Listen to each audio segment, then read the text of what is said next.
Hello, this is Chuck Carnevale, co-founder of FastGraphs. As an investor, I am always looking for attractively valued stocks to invest in. Fair valuation is always my first step in the research process. And one of the easiest ways to identify fair value is to focus on earnings yield. Personally, I like to see earnings yields of 7% or better. So in this video, I'm going to go ahead and go to our screening tool that FastGraphs offers.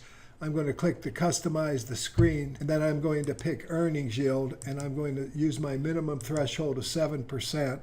And then I'm also, because I think cash flow yield is also important, I'm going to also screen for cash flow yield. So just by using this simple screen of a high earnings and cash flow yield, I'm going to run the screen, and you'll notice here that I've received 483 entries. Now, because I've asked for a high earnings yield, I can be virtually assured that all of the stocks on these lists will actually appear to be undervalued. However, as I indicated in the article, this doesn't necessarily mean that they will all be attractive investments. So I'm going to look at one here. Here's Air Canada that has a very high earnings yield of 20.1%. So I'm going to go ahead and follow this into the actual FastGraph research tool and take a look at Air Canada. Now, some people might like this stock and consider it very undervalued. My own personal view would say that I don't like the cyclicality. I don't like the fact that this stock lost money in 2010, 11, 12, etc. I also don't like the fact that we've had 2 down years of earnings. I don't like the BB- credit rating and the 77% debt. Nevertheless, this stock clearly offers a high earnings yield and is very undervalued relative to its earnings production. But in this case, I would reject this stock because even though it might be a speculative investment, I don't consider it a sound investment, at least not for me personally. Going further down my screening options here, I also see that I have Amgen on the list. So let's take a look at Amgen. Now, for disclosure, I'm actually long this stock and I just recently bought it. If I look at the long-term history of Amgen, you can see that the company has produced very excellent earnings results. They started paying a dividend in 2011. The company's A-rated, has modest debt, and currently offers a 2.9% earnings yield and is undervalued.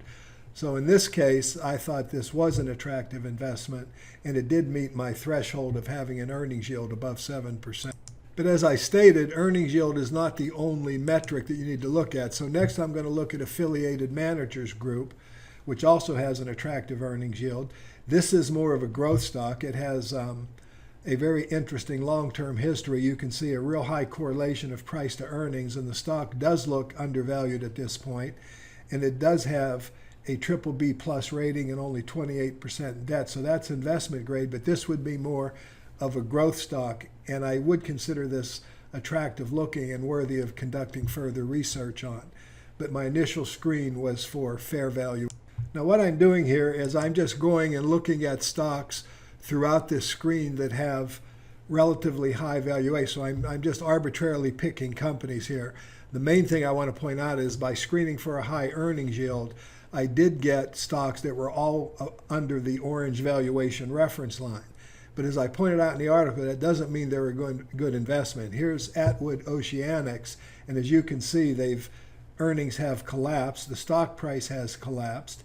It's only B- rated. It's a small cap or maybe a small mid cap, and this would be one that I would immediately reject. Now, as I keep going through this process and keep looking for companies with attractive earnings yield, I do notice here that Cardinal Health has a 7% earnings yield. Now, that's right at or just slightly above my threshold. So let's take a look at Cardinal Health. And what I'm doing here is I'm looking for valuation based on earnings yield, and I'm finding it, but I'm also then evaluating a lot of other fundamental metrics. And of course, for the case of this video, I'm just doing a cursory evaluation. Here's an A- rated stock, 39% debt, a little bit of cyclicality in earnings, a pretty decent dividend record. If I look at their long-term dividend growth record here, it's been extraordinary. It doesn't offer a extremely high yield, but 2.4% is slightly above market. But I do have an undervalued stock with 2 years of flat earnings. So using earnings yield helped me identify fair value here, but not necessarily a stock that I would invest in, although I might give this one a closer look based on low valuation and long-term operating history.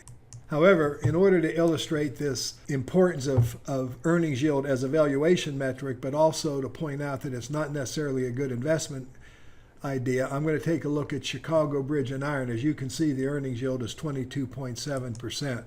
However, when you look at this particular stock and see it from the standpoint of its historical operating results, earnings have been in a severe downtrend, and the stock has also. Now, some investors might look at this and say, this is an extremely attractive speculation, and that actually might be true.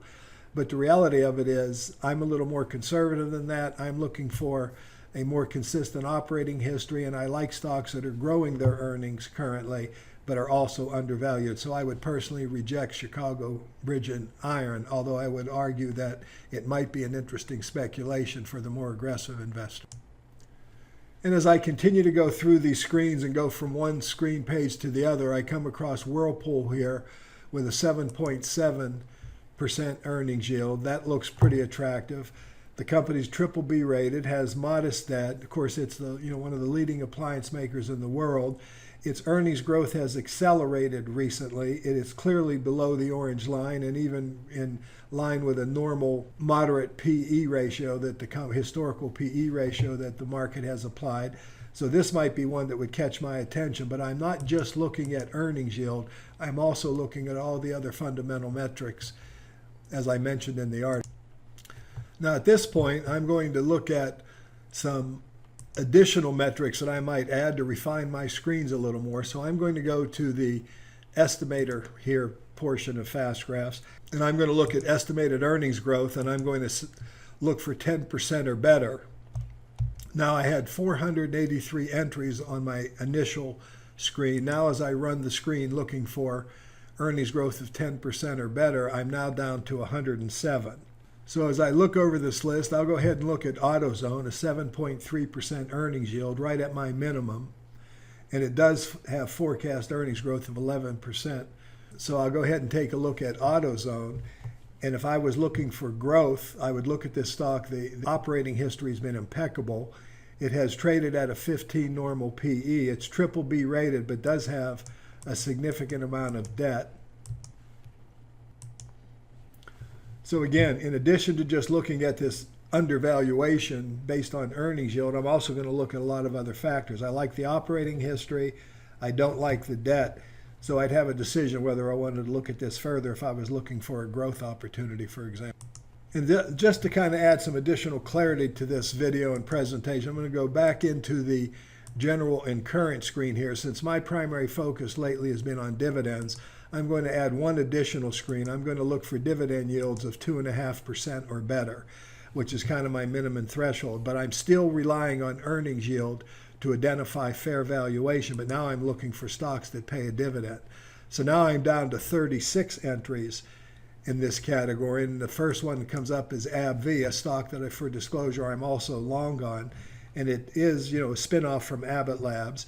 It does have a nice, attractive valuation, a very high current yield. It's expected to have good future growth over that 10% threshold I screened for. It's A- rated. It does have a lot of debt, but I happen to know the company's been working on reducing that debt because it primarily came from the spinoff. But I'm looking for low valuation, but I'm also looking for other metrics that would make a stock attractive. Although I hate to end this video on a negative, I'm going to finally take a look at Seagate Technologies. Has good earnings yield, good dividend yield, good growth potential when I'm looking at just pure metrics. But as I go into the fast graph and look at Seagate Technology, even though it has a very high yield, it's clearly undervalued. I don't like the history. I don't like the fact that they cut their dividend.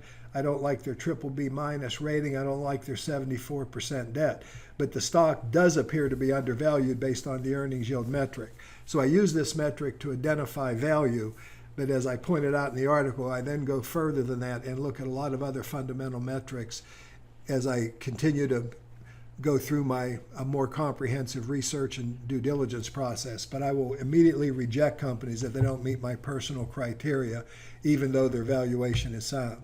This has been Chuck Carville. Hope that you enjoyed the video, and I hope it added some additional insights into how you can identify fairly valued stocks by using the earnings yield and/or cash flow yield metric. Thanks for listening.